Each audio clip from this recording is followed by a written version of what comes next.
A love that turned silent. Jeena was the kind of girl people remembered, not because she tried to stand out, but because her presence made everything feel lighter. She was beautiful, but not in a loud or attention seeking way. Her beauty lived in her soft smile, in the way her eyes sparkled when she talked about something she loved, and in the gentle kindness she carried wherever she went. She believed in enjoying every moment of life, no matter how small. For Gina, happiness was not something to chase, it was something to notice. She loved morning sunlight, the smell of books, laughter with friends, and quiet evenings filled with thoughts and dreams. As a final year literature student at university, she saw the world through stories. Every person, every place, every moment had meaning. Life is a collection of little beautiful moments, she once told her friend Sarah. If we don't stop to feel them, we lose everything. William used to listen to her say things like that and smile. They met in the university library during their second year. Gina was standing on her toes, trying to reach a book on the top shelf.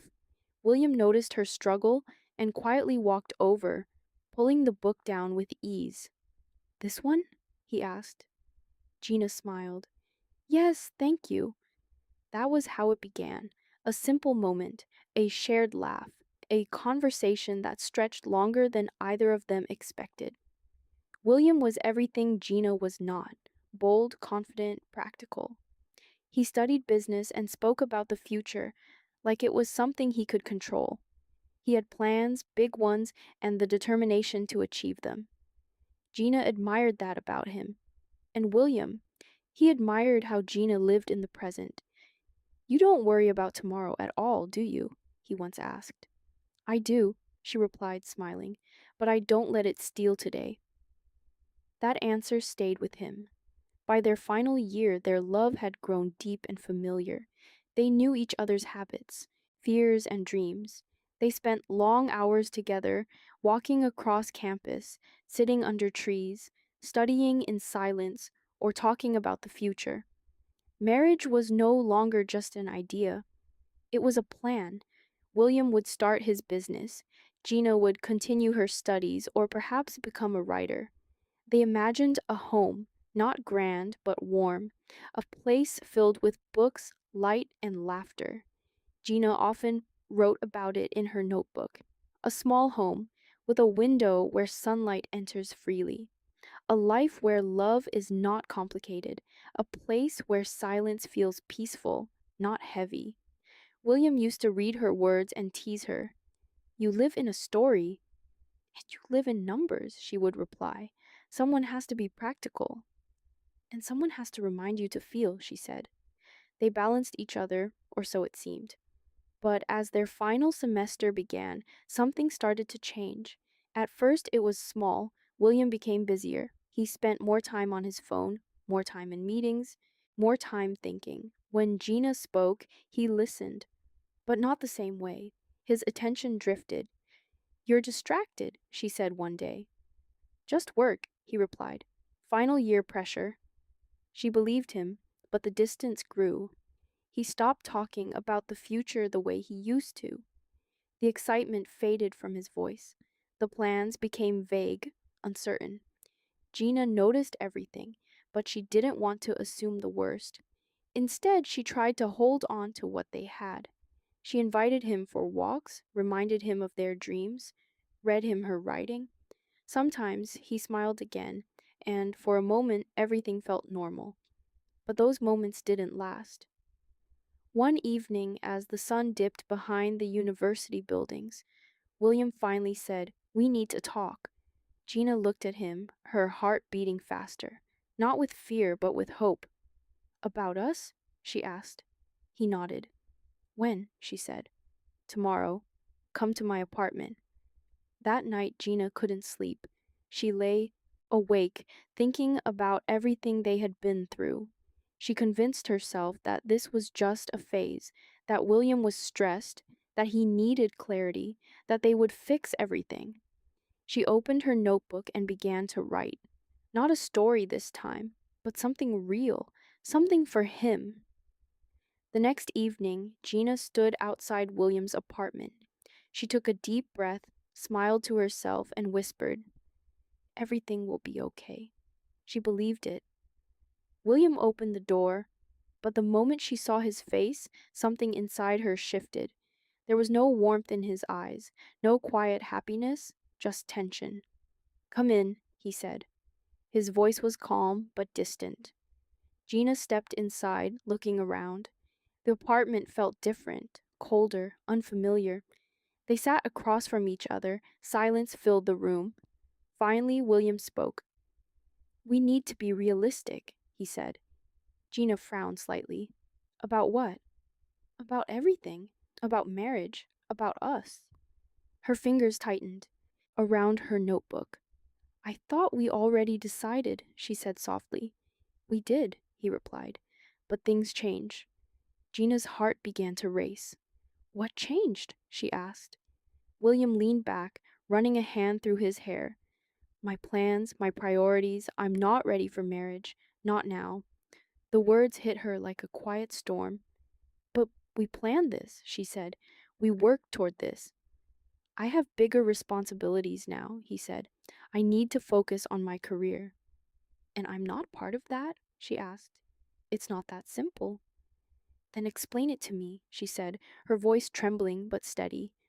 William sighed. "You don't understand the pressure I'm under." Gina shook her head. "Then help me understand. Don't push me away." For a moment there was silence. Then she spoke again, softer this time. "Do you still love me?" William didn't answer immediately. That silence said more than any words could. Tears filled Gina's eyes, but she didn't let them fall. "Say something," she whispered. "I don't know," he said finally. Something inside her broke, not loudly, not dramatically, just quietly. She stood up, holding her notebook tightly. "I believed you," she said. "Every word, every promise." William's expression hardened. "I didn't lie. I just changed." "Love isn't something you change," she replied. "It's something you protect." "You're being emotional," he said. "And you're being cold," she answered. The argument grew, not with shouting, but with pain. Gina spoke about memories, about trust, about the life they had dreamed of. William spoke about pressure, responsibility, and fear of commitment. Two different worlds colliding. "I was ready to build a life with you," Gina said. "Not a perfect one, a real one." "I can't do that right now," William replied. "Or you don't want to," she said. That question lingered in the air. William's frustration grew. "Why can't you just understand?" "Because you're not the person I fell in love with right now," she said.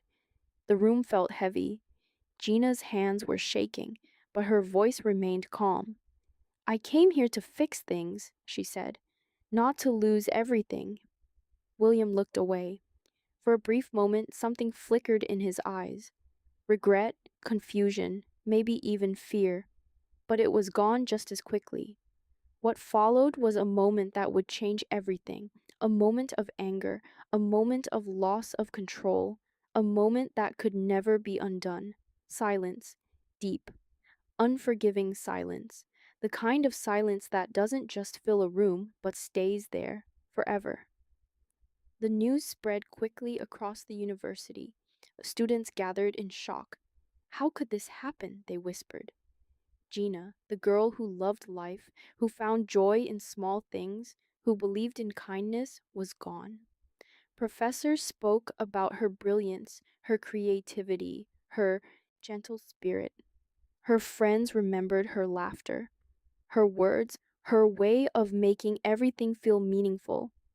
Days later, her notebook was found. Inside, among pages of poetry and thoughts, there was one final piece, written the night before. "I don't want a perfect life. I just want a true one, where love feels safe and promises are not fragile things, where I can laugh without fear and dream without doubt. If love ever becomes heavy, then maybe it was never love at all."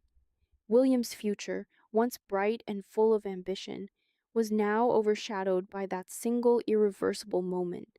People spoke about the tragedy for years, not just as a story of love, but as a warning about silence, about pressure, about how emotions, when ignored or misunderstood, can lead to destruction. But Gina's story did not end in darkness. It lived on in the places she loved, in the library where she first met William, in the sunlight she adored, in the words she left behind, and in every person who learned from her life that joy matters, kindness matters, and love must always be built on respect and truth.